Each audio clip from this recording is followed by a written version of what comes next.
দেশবাসী আগামী 2-1 দিনের মধ্যে সুখবর পেতে যাচ্ছেন বলে জানিয়েছেন জামায়াতে ইসলামীর আমির ডাক্তার শফিকুর রহমান।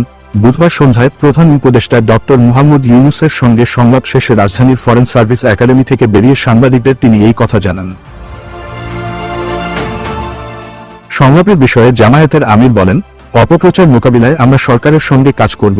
আমরা কারো পাতা ফাঁদে পা দেব না, কারো কাছে মাথা নত করব না, আবার সীমালঙ্ঘনও করব না।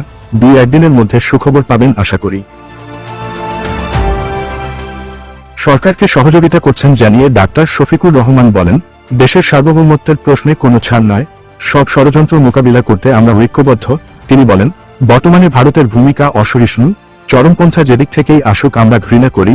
আমরা ভালো থাকলে তারাও ভালো থাকবে, আমরা ভালো না থাকলে তারা কিভাবে ভালো থাকবে।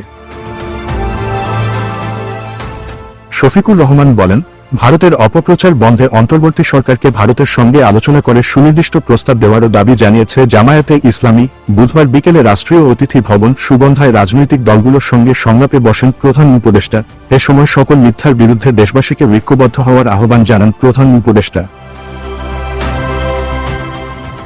সব রাজনৈতিক দল, ছাত্র সংগঠনের নেতাদের সঙ্গে চলমান বিভিন্ন ইস্যুতে সংলাপ করছেন প্রধান উপদেষ্টা ডক্টর মুহাম্মদ ইউনূস।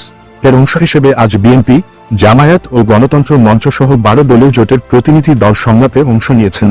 এছাড়া বৃহস্পতিবার ধর্মীয় সম্প্রদায়ের নেতাদের সঙ্গে বৈঠক করবেন তিনি। এসব বৈঠক থেকে প্রধান উপদেষ্টা জাতীয় ঐক্যের ডাক দেবেন বলে ধারণা করা হচ্ছে। ডেস্ক রিপোর্ট, ধ্রুব নিউজ।